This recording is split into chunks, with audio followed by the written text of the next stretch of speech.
ఉదయాన్నే ఖాళీ కడుపుతో 1 లేదా 2 వెల్లుల్లి రెబ్బలు తింటే రోగ నిరోధక శక్తి పెరుగుతుంది. శరీరంలోని విష పదార్థాలు బయటికి వస్తాయి.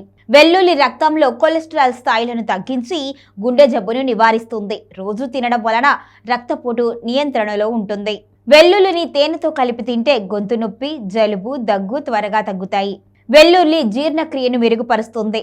కడుపు, వాయువు మరియు మలబద్ధకాన్ని కూడా తగ్గిస్తుంది. వెల్లుల్లి రక్తాన్ని శుద్ధి చేస్తుంది. చర్మానికి కాంతినిస్తుంది. వెల్లుల్లి రక్తంలో చక్కెర స్థాయిలను తగ్గించడంతో సహాయపడుతుంది.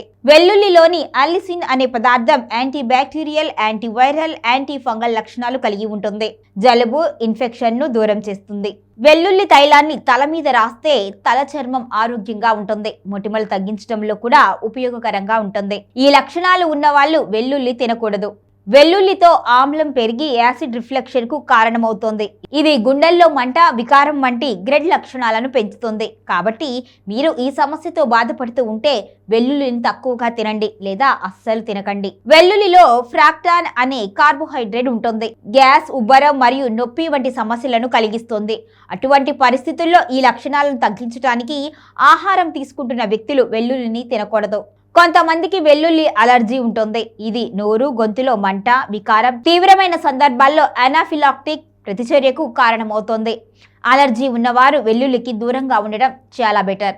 గర్భధారణ సమయంలో పాలిచ్చే మహిళలు వెల్లుల్లి పరిమిత పరిమాణంలో తీసుకోవడం సురక్షితం. కానీ పెద్ద పరిమాణంలో తీసుకుంటే ఇది గర్భాశయ సంకోచాలను పెంచుతుంది. పాలిచ్చే తల్లులు ఎక్కువగా వెల్లుల్లి తినడం వలన దాని బలమైన వాసన పాలల్లోకి వెళుతుంది. ఇది శిశువు తినే విధానాన్ని ప్రభావితం చేస్తుంది. Hi everyone, Nenu mi Vedika. Please subscribe to Golgo Health. Don't forget.